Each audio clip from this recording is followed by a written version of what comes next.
Hello बच्चों, आज के लेक्चर में जो 9.2 एक्सरसाइज है उसके आगे के क्वेश्चन डिस्कस कर रहे हैं। तो यहाँ पर क्वेश्चन नंबर 5 है। दो पार्ट हैं। तो पहला पार्ट देखिए इसका। हमें इंटीग्रेट करना है e की पावर m और क्या दिया हुआ है tan inverse x upon 1 plus x square dx। तो देखो, डायरेक्ट ऑब्जर्वेशन से कोई बच्चा बोलेगा सर इसमें तो है ना tan इनवर्स x को क्या रख दो t। इससे क्या बेनिफिट होगा, 1 अपॉन 1 प्लस एक्स स्क्वायर और dx जो है ये क्या हो जाएगा एलिमिनेट। तो हम कहेंगे ठीक है भाई, कह रहे हो तो ये भी कर देते हैं। तो क्या आएगा e की पावर, क्या बचेगा यहाँ पर m इंटू टी। ठीक है ना, इतना समझ में आ गया। और 1 upon 1 plus x square dx, इसकी जगह क्या रखोगे dt। तो इसका इंटीग्रेशन क्या आएगा, देखो e की पावर अगर x होता है तो e की पावर x आता है। तो यहाँ पर क्या आएगा, m से क्या करेंगे इसको डिवाइड। अब क्यों करेंगे, इतनी बार समझा रखा है कि बताने की ज़रूरत नहीं है कि ये लीनियर एक्सप्रेशन है। अगर e की पावर t होता तो e की पावर t आंसर आ जाता, लेकिन e की पावर mt है तो ये लीनियर एक्सप्रेशन है। m एक कांस्टेंट है, तो इसमें जो t है इसके कोफिशिएंट से क्या कर देंगे, डिवाइड कर देंगे। तो जो t है इसकी वैल्यू रख दो। तो 1/m e की power m tan inverse x plus C, ये आपका आंसर हो गया। अब देखो, कोई ऐसा बच्चा ज़रूर होगा जो इसको सोच पाएगा कि सर अगर मान लो tan इनवर्स x को t पुट कर रहे हो तो एक काम करो ना, इस e की power m tan inverse x इसको ही t पुट कर दो। इससे फ़ायदा क्या होगा, e की पावर जो ये है ये भी पूरा एलिमिनेट होगा और 1 अपॉन 1 प्लस एक्स स्क्वायर भी एलिमिनेट हो जाएगा। वो कैसे, देखो डिफ्रेंशिएशन क्या होगा, e की power m tan inverse x और मल्टीप्लाई में क्या आएगा m into 1 upon 1 plus x square d x equals to d t. तो यहाँ से हम किसको एलिमिनेट करेंगे, e की power m tan inverse x upon 1 plus x square d x, इसकी जगह क्या रखेंगे हम डी टी अपॉन एम। तो ये तो पूरा ही एलिमिनेट हो गया। तो यही तो हम समझा रहे हैं कि कोई ऐसा भी तो सोच के दिखाओ, डी टी अपॉन एम। तो 1 अपॉन एम बार इंटीग्रेशन डी टी। तो अब ये तो पता ही होना चाहिए क्या आएगा, 1 upon M into T plus C. तो रख दो जो टी है इसकी वैल्यू, e की power m tan inverse x। अरे यहाँ पे t की वैल्यू यही तो मानी थी, प्लस इंटीग्रेशन कांस्टेंट c। और कोई बच्चा ऐसा होगा मेथड नंबर 3 बोलेगा सर यहाँ पर m tan इनवर्स x को क्या रख देते हैं, वेरिएबल t। तो यहाँ से भी आप इसको सोल्व कर सकते हो। तो आई होप ये आपको अच्छे से समझ में आ गया होगा। लेकिन ध्यान रखना, कभी भी अगर e की पावर वाले को अगर कोई वेरिएबल t पुट कर रहे हो ना, तो उस पूरे को e की पावर को ही रख दो, क्योंकि वो खुद भी उससे एलिमिनेट हो जाएगा। क्योंकि e की पावर x का इंटीग्रेशन और e की पावर x का डिफ्रेंशिएशन सेम होता है। मीन्स जैसे e की power m tan inverse x को अगर आपने वेरिएबल t रखा ना, तो जब इसका डिफरेंशियल एलिमेंट लोगे तो e की पावर सेम तो आएगा ही आएगा, तो वो भी खुद एलिमिनेट हो जाएगा। तो ये और भी अच्छी बात है। इसलिए यहाँ पर जो अगर मैं मेथड को प्रीफर करूँ तो मेथड नंबर 2 ज़्यादा अच्छा है। क्योंकि अगर एलिमिनेशन कर ही रहे हो तो ज़्यादा से ज़्यादा एलिमिनेट करने की कोशिश करो ना। तो I hope question number 5 clear हो गया, फर्स्ट पार्ट। अब यहाँ पर जो इसका सेकंड पार्ट है इसको देखो। यहाँ पर क्या दिया हुआ है, साइन की power p x upon cos की power p plus 2 x dx। अब बच्चों एक चीज़ है ना, लाइफ में हमेशा याद रखना इंटीग्रेशन के रिगार्डिंग, कि जो tan x है ना और जो sec स्क्वायर x है, इसका पेयर बहुत इम्पोर्टेंट है। क्योंकि इसका जो डेरिवेटिव है वो क्या आता है, sec स्क्वायर x। तो यहाँ पर ध्यान से देखो कि हम इसको ऐसा लिख सकते हैं, साइन की पावर px कोस की पावर px, और यहाँ पर क्या आएगा कोस स्क्वायर x। तो देखो ये पेयर बन गया। तो यहाँ पर सब्स्टिट्यूशन मेथड हमेशा क्या करेगा काम। देखो इसको लिखो sine x upon cos x की पावर पी इंटू क्या होगा sec square x d x. तो ये बन गया टेन की पावर पी और यहाँ पर sec square x d x. तो यहाँ पर जो आपका टेन एक्स है ना, इसको एक वेरिएबल पुट कर दो तो यहाँ से sec square x d x eliminate हो जाएगा। बहुत इंपॉर्टेंट कॉन्सेप्ट है ये पूरे इंटीग्रेशन में। तो यहाँ पर आई क्या आएगा इंटीग्रेशन, देखो यहाँ पर टी की पावर पी और यहाँ पर क्या बनेगा डी टी। तो टी की पावर एन वाला फॉर्मूला लगेगा और जो टी है इसकी वैल्यू सब्स्टिट्यूट कर दो। तो टी हमने किसको माना था, ये वैल्यू हमने पुट कर दी और अपॉन पी प्लस वन और प्लस इंटीग्रेशन कांस्टेंट सी। तो ऐसा भी लिख सकते हो जो टेन की power P plus one upon P plus one और प्लस इंटीग्रेशन कांस्टेंट सी। तो ये समझ में आ गया होगा, काफ़ी इम्पोर्टेंट है ये मेथड। और यहाँ पर ये ऑब्ज़र्व भी करना चाहिए कि इंटीग्रेशन में कहीं जो टेन एक्स और सेक स्क्वायर एक्स दिखे तो टेन एक्स को टी पुट करो और सेक स्क्वायर एक्स अगर न्यूमरेटर में है तो sec square x d x eliminate हो जाएगा। और हाँ एक बात बता देता हूँ कि कुछ बच्चे क्या करते हैं, जैसे मान लो ये है टेन स्क्वायर एक्स और उसको कुछ बच्चे ऐसे भी लिख देते हैं, यहाँ पर क्या लिख देंगे टेन एक्स और स्क्वायर। तो ये इक्वल नहीं है, यहाँ पर देखो x की पावर 2 है ना, ऐसा ज़रूर लिख सकते हो उसको। जो टेन एक्स है इसका होल स्क्वायर, मतलब ये और ये तो इक्वल हैं और ये इक्वल नहीं है, नॉट इक्वल। समझ में आ रहा है ना, ये लिखने का तरीका क्या है, नॉट इक्वल। मतलब अगर मान लो साइन स्क्वायर एक्स लिखना है तो साइन स्क्वायर एक्स, इसका मतलब है sine x into sine x, sine x into sine x. तो इसको ऐसा लिख सकते हो साइन एक्स का होल स्क्वायर। तो आई होप ये समझ में आ गया होगा आपको कि मैं क्या बताना चाह रहा हूँ। लिखने में कुछ बच्चे गलती करते हैं, इससे भी मार्क्स कट जाते हैं। अब जो नेक्स्ट क्वेश्चन है क्वेश्चन नंबर 6, इसको देखो ध्यान से। अब जो फर्स्ट पार्ट है ना, ये तो बिल्कुल ओबियस है। क्यों? क्योंकि बताया हुआ है, ये तो फिर से बता देते हैं। 1 प्लस कोस 2x, और आई थिंक ये क्वेश्चन आ भी चुका है एग्जाम्पल में। इसका आपको इंटीग्रेशन करना है। तो अब क्या ही बताएं, इसमें आपको पता ही है तो करना क्या है, ठीक है ना। कौन सा फॉर्मूला लगेगा, 2 कोस स्क्वायर एक्स माइनस 1। इससे क्या बेनिफिट होने वाला है, 1 से 1 कैंसिल होगा और स्क्वायर रूट से स्क्वायर कैंसिल होगा। तो 1/√2 तो मैं बाहर ले रहा हूँ और 1 upon square root of cos square x बचेगा।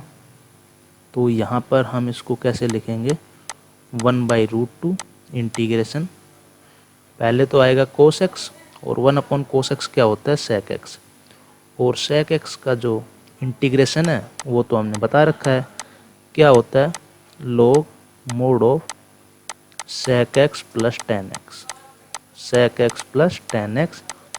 और इंटीग्रेशन हो गया तो इंटीग्रेशन कांस्टेंट लगा दो सी, बस ये आंसर हो गया। अब देखो क्वेश्चन नंबर 2 है ना, ये ठीक ठाक ही क्वेश्चन है, थोड़ा सा अगर दिमाग लगाओगे तो।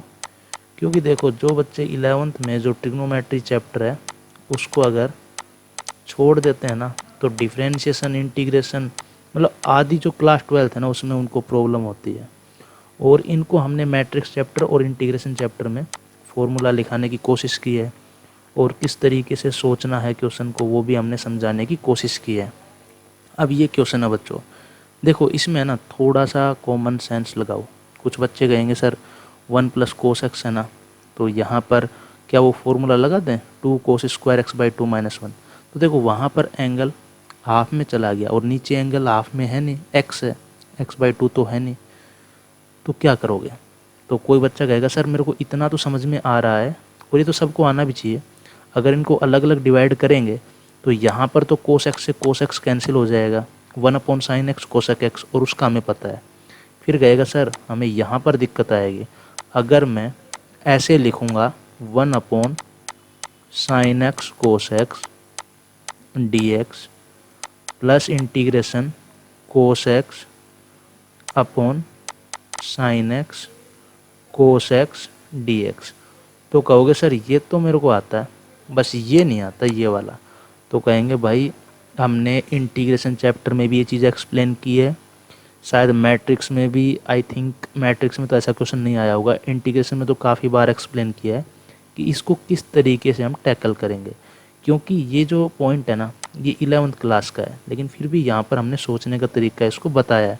कैसे, देखो इस एक्सप्रेशन को कैसे रिड्यूस करोगे, तो आपको समझ में आना चाहिए कि सर जो sin 2x है ना, उसमें sin x cos x आता है ना, अरे 2 sin x cos x आता है कि नहीं आता।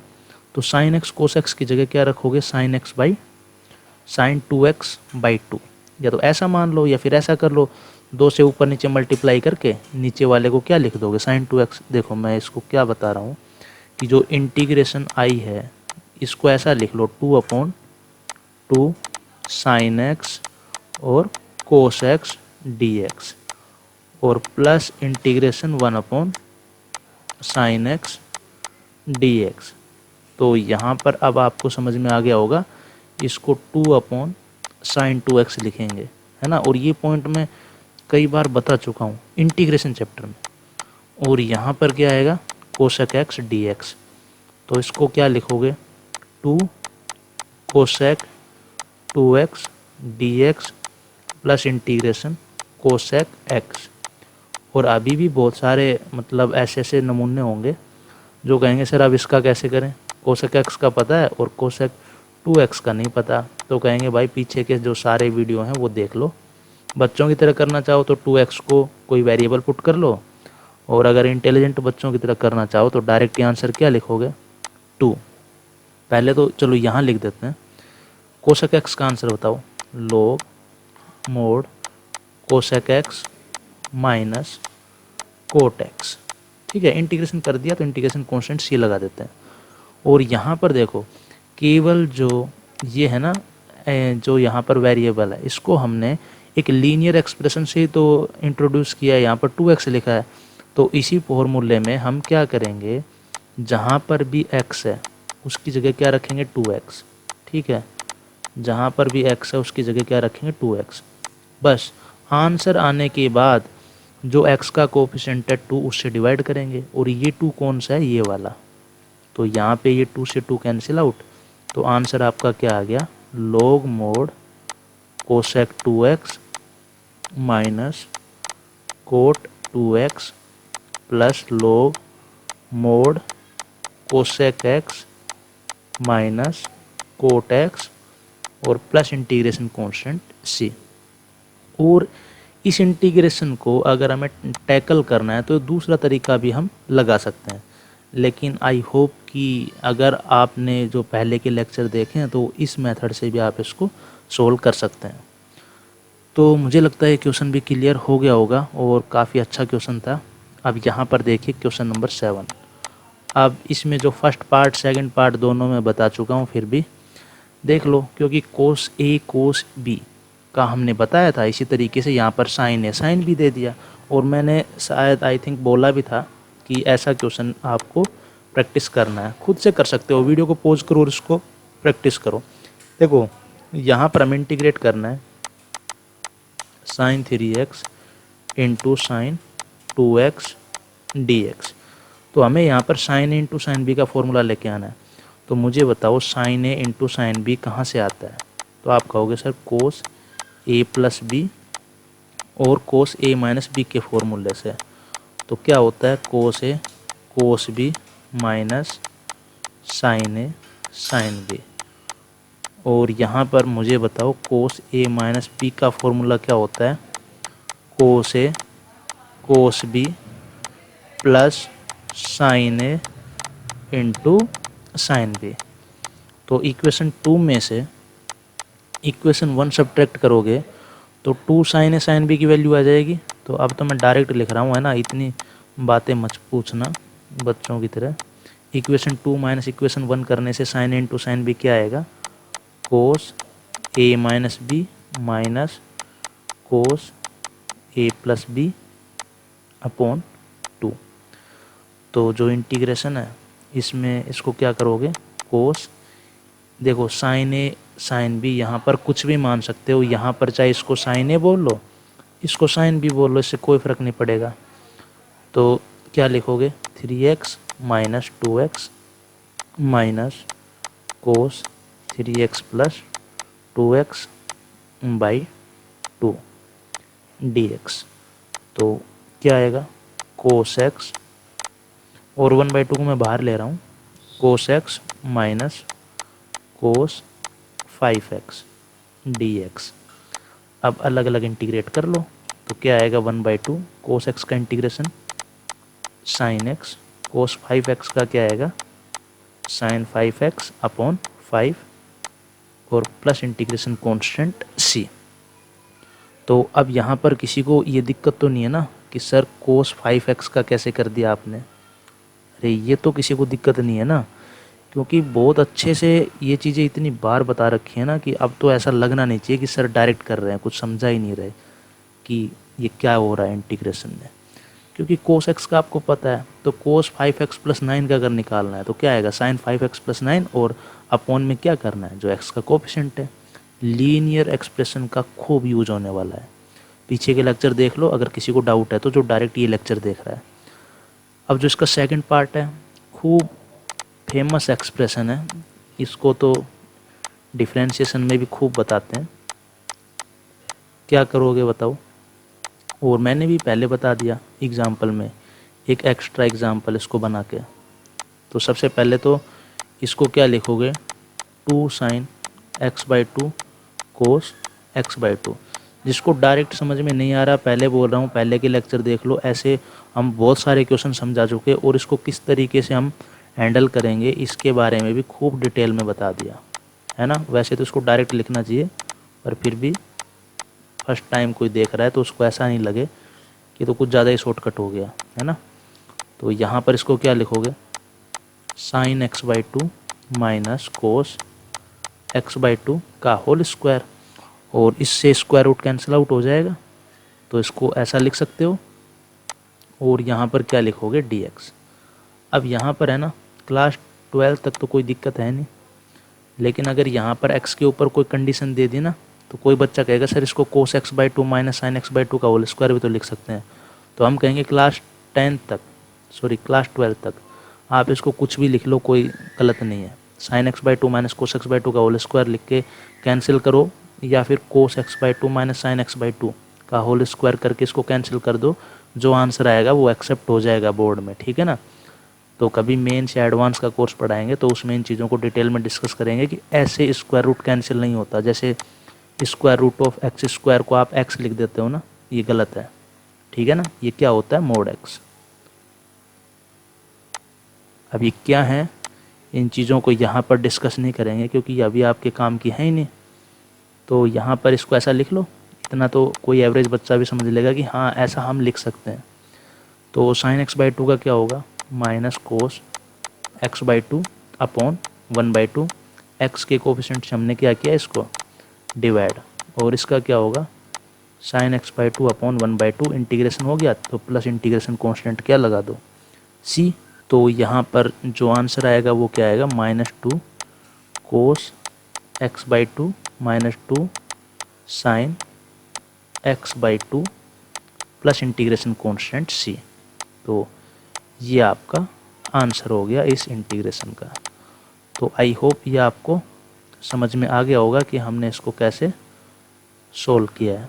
और याद रखना इस एक्सप्रेशन को हम कैसे सिंप्लीफाई करते हैं। नेक्स्ट क्वेश्चन देखिए, क्वेश्चन नंबर 8। अब ये भी हमने बताया हुआ है, जो इसका फर्स्ट पार्ट है इसको तो हमने बता दिया कि कैसे कोस की पावर 4x को हैंडल करेंगे, और शायद इसको होमवर्क भी दिया था हमने। तो देखो इंटीग्रेशन कोस की पावर 4x, तो हम क्या करेंगे, दो पावर क्या करेंगे, रिड्यूस, इसको लिखेंगे कोस स्क्वायर x का होल स्क्वायर dx अब जो ये है ना कोस स्क्वायर एक्स, इसकी पावर को रिड्यूस करेंगे, यानी पावर 2 है इसको हटाएंगे, तो हमें पता है कि जो कोस 2x है वो क्या होता है 2 कोस स्क्वायर एक्स, और यहाँ पर क्या आता है -1। तो यहाँ से जो कोस स्क्वायर एक्स है इसकी वैल्यू फाइंड आउट करो, क्या आएगा कोस 2x + 1/2। तो इंटीग्रेशन क्या हो गया हमारे पास, कोस 2x + 1/2 का होल स्क्वायर dx। तो 1/4 तो बाहर ले लो, और इसमें जो कोस 2x + 1 का होल स्क्वायर है इसमें a + b का होल स्क्वायर लगा दो, तो a² + b² + 2ab, ठीक है ना। और यहाँ पर क्या आएगा dx। अब कहोगे सर ये जो है ना ये तो हमें आता है कि इनका इंटीग्रेशन 1 का इंटीग्रेशन भी कर लेंगे, और ये 2 कोस 2x है इसका भी इंटीग्रेशन कर लेंगे, लेकिन यहाँ पर क्या आ गया स्क्वायर। तो कहेंगे भाई दोबारा से इसको रिड्यूस कर लो। अरे जो यहाँ पर कोस स्क्वायर 2x है इसको क्या लिखोगे, देखो जब यहाँ पर एंगल, देखो यहाँ पर एंगल क्या है x है, तो यहाँ पर क्या आ गया 2x। तो इसी फॉर्मूले के अकॉर्डिंग यहाँ पर एंगल 2x है, तो यहाँ पर एंगल क्या हो जाएगा डबल। पिछले वीडियो लेक्चर में खूब डिटेल में डिस्कस कर चुके हैं। तो यहाँ पर फिर से इसकी वैल्यू पुट कर दो, क्या आएगा कोस 4x + 1, और यहाँ पर ऐसे है कोस 4x + 1, और यहाँ पर आपको क्या करना है अपॉन 2, और इसका क्या आएगा, अच्छा यहाँ पर तो कोस स्क्वायर 2x की वैल्यू तो रखनी है, तो कोस स्क्वायर 2x क्या है कोस 4x + 1/2, हाँ ये वैल्यू रख दी, और +1 + 2 कोस 2x, और यहाँ पर क्या आएगा फिर dx। तो अब क्या करो अलग अलग इंटीग्रेट कर लो अब तो क्या आएगा कोस 4x, अच्छा यहाँ पर 1/4 भी तो था बाहर, तो 1/4 लगा लो, तो क्या आ गया आपका कोस 4x/2 + 1/2 + 1 कितना हो गया 3/2, और +2 कोस 2x, और यहाँ पर क्या आएगा dx, और यहाँ पर 1/4 भी तो है, तो यहाँ पर क्या आएगा इंटीग्रेशन अब तो कर दें डायरेक्ट इसको, क्या आएगा इसका sin 4x/4 और इंटू 2, तो क्या हो गया 8, और +3/2x + 3/2x, और प्लस यहाँ पर देखो क्या आएगा sin 2x, और देखो अपॉन क्या आएगा 2, तो ये 2 कैंसिल आउट हो जाएगा उससे, तो मैंने यहाँ पर क्या किया इसको डायरेक्ट लिख दिया। तो आई होप ये जो क्वेश्चन है समझ में आ गया होगा कि हमने इसको किस तरीके से सोल्व किया है। और ये जो क्वेश्चन है ये तो हमने आपको होमवर्क में भी दिया था, तो मैं ये जूम करके चल रहा हूँ कि ये क्वेश्चन अगर होमवर्क में किया होगा तो इस क्वेश्चन को तो आपने डायरेक्ट ऐसे ही सोल्व कर लिया होगा। तो अब जो इसका सेकंड पार्ट है इसको डिस्कस करते हैं sin क्यूब एक्स। अब देखो ऐसा भी हमने कोस क्यूब एक्स का बताया था, तो अगर sin क्यूब एक्स का आप नहीं कर पा रहे तो आपकी गलती है ना। तो देखो एक मेथड तो सिंपल सा ये है जिसमें आपको sin 3x का फॉर्मूला पता होना चाहिए, 3 sin x - 4 sin cube x. तो यहाँ से जो sin क्यूब एक्स है ना वो डायरेक्ट एलिमिनेट हो जाएगा, क्या आएगा बताओ 3 sin x - sin 3x/4। तो इंटीग्रेशन क्या आ गया हमारे पास 3 sin x - sin 3x/4 dx। तो अब तो इंटीग्रेट हो जाएगा, अब तो कुछ है ही नहीं। अरे इसका क्या होगा -3 cos x, और इसमें माइनस माइनस प्लस हो जाएगा, तो क्या आएगा cos 3x, और लीनियर एक्सप्रेशन है x के कोफिशिएंट से क्या करोगे डिवाइड करोगे, इंटीग्रेशन हो गया तो इंटीग्रेशन कांस्टेंट क्या लगा दो c। अगर इस 4 को अंदर मल्टीप्लाई करना चाहते हो तो ऐसे लिख दो -3/4 cos x plus cos 3x/12 और प्लस इंटीग्रेशन कांस्टेंट c। और मेथड नंबर 2 में हमने समझाया था कि इसको ऐसा कर सकते हो, इसको ऐसा लिख लो sin square x into sine x, ऐसा लिख सकते हो। और यहाँ पर फिर sin स्क्वायर एक्स को क्या लिखो 1 - cos स्क्वायर एक्स, और यहाँ पर क्या आएगा sin x dx। तो यहाँ पर sin x dx minus integration कोस स्क्वायर एक्स और यहाँ पर क्या आएगा साइन एक्स डी एक्स। अब ये इंटीग्रेशन तो हमें आता है सोल्व करना, इसके लिए हम क्या करेंगे, कोस एक्स को पुट कर दिया मान लो टी, तो यहाँ से minus sine x d x क्या आएगा डी टी, तो साइन एक्स डी एक्स क्या आएगा माइनस डी टी। तो इंटीग्रेशन क्या हो गया बताओ, sine x d x minus integration. अब यहाँ पर जो कोस एक्स है इसको आपने पुट किया टी, तो ये टी स्क्वायर और साइन एक्स डी एक्स की जगह क्या आएगा माइनस डी टी, तो माइनस माइनस प्लस हो जाएगा। साइन एक्स का इंटीग्रेशन क्या होगा माइनस कोस एक्स और माइनस माइनस प्लस टी की पावर 3/3 इंटीग्रेशन हो गया। तो इंटीग्रेशन कांस्टेंट सी लगा दो, तो जो टी है इसकी वैल्यू पुट कर दो, कोस की पावर 3x/3 प्लस सी। दोनों आंसर सही हैं, दिखने में अलग दिख रहे हैं, ठीक है ना। तो आई होप ये जो क्वेश्चन है समझ में आ गया होगा, और ऐसा क्वेश्चन तो हमने पीछे भी डिस्कस किया था और मेरे को जहाँ तक याद है कोस क्यूब एक्स का समझाया था। तो ये जो 4 क्वेश्चन जो डिस्कस किए हैं आई होप ये समझ में आ गए होंगे। अगर किसी को किसी भी क्वेश्चन में कोई डाउट है तो कमेंट बॉक्स में कमेंट करके हमें बताएं कि कौन से क्वेश्चन में क्या प्रॉब्लम है। और जहाँ तक मुझे लगता है कोई डाउट तो होना नहीं चाहिए, क्योंकि हर क्वेश्चन का लॉजिक हमने एक्सप्लेन किया है, और वैसे भी हमने पिछले जो वीडियो लेक्चर हैं उनसे इसका जो बेसिक है वो स्ट्रॉन्ग करने की कोशिश की है। अगर किसी बच्चे को है ना लीनियर एक्सप्रेशन में डाउट आ रहा है तो पीछे की वीडियो लेक्चर देख ले। जैसे मेरा कहने का मतलब क्या है, जैसे मान लो यहाँ पर जो ये डिवाइड किया है 2, हमने डायरेक्ट इसको एक्सप्लेन किया है कि भाई ये हमने कैसे कर दिया। और कुछ बच्चे होंगे कहेंगे सर इसमें जो 2x है इसको पहले हम पुट करेंगे t उसके बाद करेंगे, तो वो मेथड हमने एक्सप्लेन कर रखा है, लेकिन डायरेक्ट कैसे करते हैं वो भी हमने एक्सप्लेन कर रखा है। अच्छा, कुछ बच्चों को है ना यहाँ पर डाउट हो गया होगा, जो मैंने एक कॉन्सेप्ट बताया था ना यहाँ पर कि सर ये क्या बताया था, इसको थोड़ा सा एक्सप्लेन कर दीजिए। तो चलो ठीक है, मैं ना इसको अगली स्लाइड में बताता हूँ।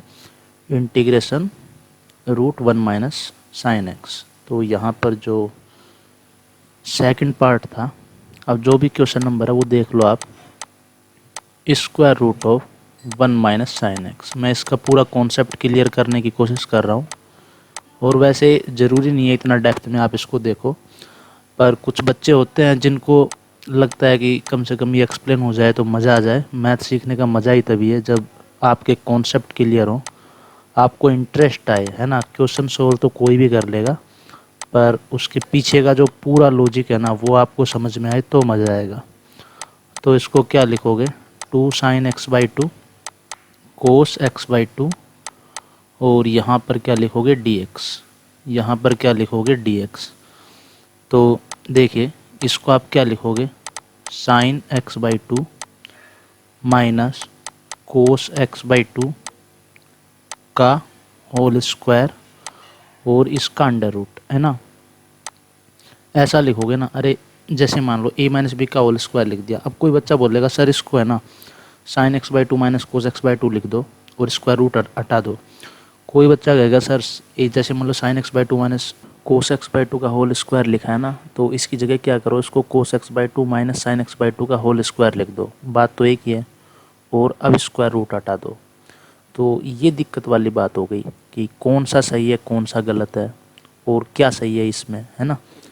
तो इसको देखो एक्सप्लेन करने के लिए पहले मैं कुछ एक पॉइंट बता रहा हूँ जो आई होप किसी को तो पता ही होगा। जैसे मतलब square root of x square है तो ये एक्स नहीं होता है ना, अगर ये ऐसे एक्स होने लग जाए फिर तो आप क्या करोगे, देखो जैसे square root of a minus b का होल स्क्वायर है, तो कोई बच्चा बोलेगा सर इसको ऐसा भी तो लिख सकते हैं b माइनस ए का होल स्क्वायर, है तो बात ही सेम ही ना, ये दोनों तो इक्वल है ना उसके अकॉर्डिंग। तो यहाँ से आंसर आप बोलोगे a माइनस बी और यहाँ से क्या बोलोगे b माइनस ए। तो ये जो कॉन्सेप्ट है ये क्या गलत है ना। तो अब सही क्या है उसको देखना पड़ेगा। तो उसके लिए अब हम क्या कर रहे हैं ये देखो, जैसे मान लो आपने किया कि square root of x square, इसको आपने लिख दिया x। तो अब मैं कह रहा हूँ ठीक है भाई x की वैल्यू -2 लो, तो यहाँ पर तो आएगा -2 का होल स्क्वायर इक्वल्स टू -2, तो ये हो गया स्क्वायर रूट ऑफ 4 और ये क्या हो गया -2। अब आपको पता है कि जो 4 है उसका रूट तो कितना होता है 2, तो ये तो गलत हो गया ना, ये गलत हो गया। तो अब क्या करें, अब देखो अब इसको समझने के लिए जो पॉइंट है वो मैं लिख रहा हूँ, और अगर किसी को नहीं पता है तो आगे से याद रखना मैथमेटिक्स में कि जैसे square root of x square लिखा है तो इसको क्या लिखेंगे, मोड एक्स। इससे क्या सारी प्रॉब्लम दूर हो गई। अब मान लो आपने x की वैल्यू -2 रखी तो इधर क्या आएगा, √4, और इधर -2 रखोगे तो कितना आएगा। अब मोड तो 2 ही होता है ना, माइनस का भी प्लस हो जाएगा। तो अब ये वैलिड हो गया। इसका मतलब कभी भी अगर हम स्क्वायर रूट हटाते हैं तो फिर क्या करते हैं, अंदर मोड लगाते हैं। तो अब चाहे इसको कैसा भी लिख लो, क्योंकि अब यहाँ पे अगर मोड लगा दोगे ना तो ये वाली चीज़ भी एलिमिनेट हो जाएगी। वो कैसे, देखो, अगर स्क्वायर रूट ऑफ यहाँ पर ए स्क्वायर माइनस बी स्क्वायर को मोड ए माइनस बी लिख दोगे तो ये वाली बात भी ठीक है, क्योंकि इसको मोड बी माइनस ए लिख लो तब भी बात सेम ही है।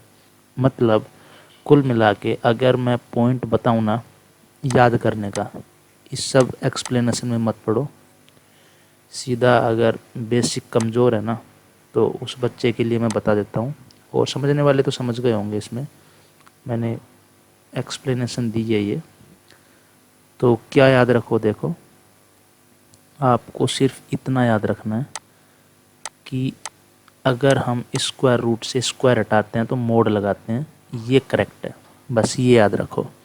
अच्छा, यहाँ पर इंटीग्रेशन का साइन क्यों लगा दिया हमने, इंटीग्रेशन थोड़ी आएगा, ठीक है। ये मैथमेटिक्स से जो डेफिनेशन है ये बिल्कुल सही लिखी हुई है, एक्सप्लेनेशन हमने दे दिया।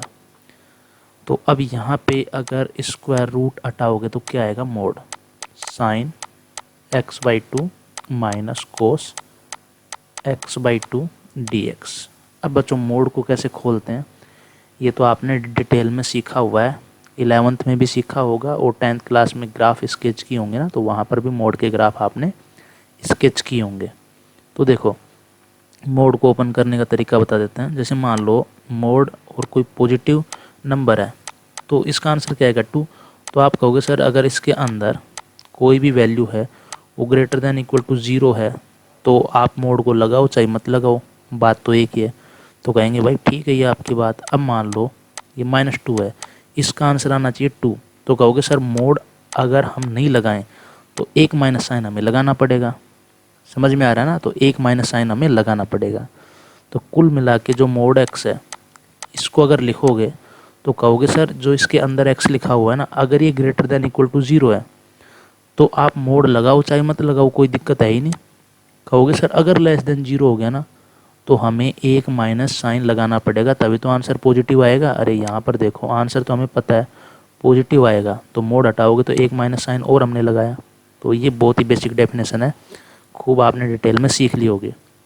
तो अब देखो एनसीईआरटी में जनरली अगर आपको एंगल के बारे में नहीं बता रखा तो वो क्या मान के चलता है कि भाई जो एंगल है ना, एक्स जो एंगल है वो 0 से π/2 के बीच में, मीन्स 90 डिग्री के बीच में।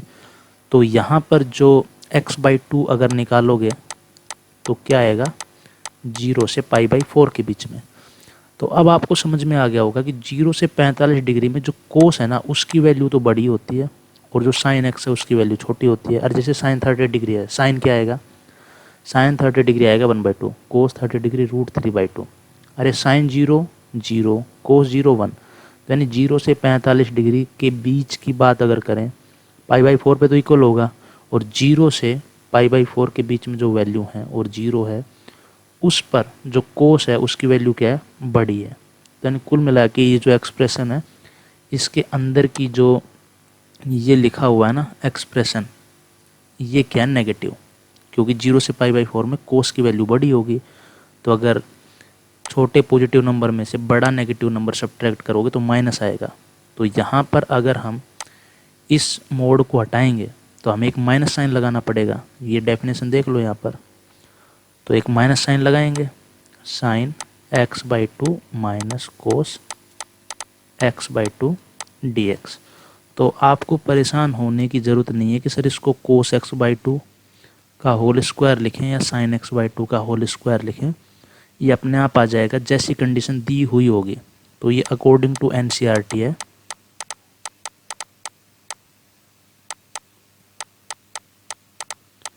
अगर उसने नहीं बताया कि एंगल क्या है, तो बाय डिफ़ॉल्ट आपको एंगल 0 से π/2 के बीच में लेके चलना पड़ेगा। तो यहाँ पर जो एंगल था ये, इसको हम बाय डिफ़ॉल्ट 0 से π/2 के बीच में लेके चले और x/2 के बारे में हमने फिर यहाँ पर डिस्कस कर लिया। तो अब इसका आंसर क्या आएगा, देखो cos x/2 का आएगा। अब ये तो मैंने समझा ही दिया ना, तो यहाँ पर आएगा 2 sin x/2 और यहाँ पर क्या आएगा, प्लस हो जाएगा ना ये, और यहाँ पर क्या होगा cos x/2 और इंटू 2, क्योंकि 1/2 करोगे और प्लस क्या लिखोगे, इंटीग्रेशन कांस्टेंट c। तो ये आपका आंसर आ गया। तो और वहाँ पर आंसर क्या आया था, वहाँ पर एक नेगेटिव आया था। अरे यहाँ पर कुछ याद आ रहा है, यहाँ पर क्या आया था, हमारा जो आंसर था ना ये यहाँ पर क्या आया था, कहाँ गया क्वेश्चन, ये वाला सेकंड पार्ट। यहाँ पर देखो माइनस साइन आया हुआ है ना। तो यहाँ पर जो एंगल है उसकी कंडीशन अलग है, क्योंकि हमने मोड को देखो डायरेक्ट हटा रखा है। तो इसका मतलब यहाँ पर एंगल है वो 0 से π/2 के बीच में नहीं है। तो देखो वही बात है कि अगर मतलब NCERT के अकॉर्डिंग ही अगर आप पेपर दे रहे हो क्लास 12th का, तो आप मोड हटाने से पहले जो एंगल है उसको 0 से π/2 में ले लो, क्योंकि कोई बच्चा तो ऐसा होगा जिसको डाउट आया होगा कि सर यहाँ पर है ना, इसको cos x/2 minus sin x/2 लिखें या sin x/2 minus cos x/2 लिखें। इसकी एक्सप्लेनेशन मैंने यहाँ पर दी है। तो आई होप बच्चों आज का लेक्चर आपको अच्छे से क्लियर हो गया होगा। कोई डाउट हो तो कमेंट सेक्शन में कमेंट करें और आज की वीडियो लेक्चर को यहीं पर वाइंड अप करते हैं। Thank you.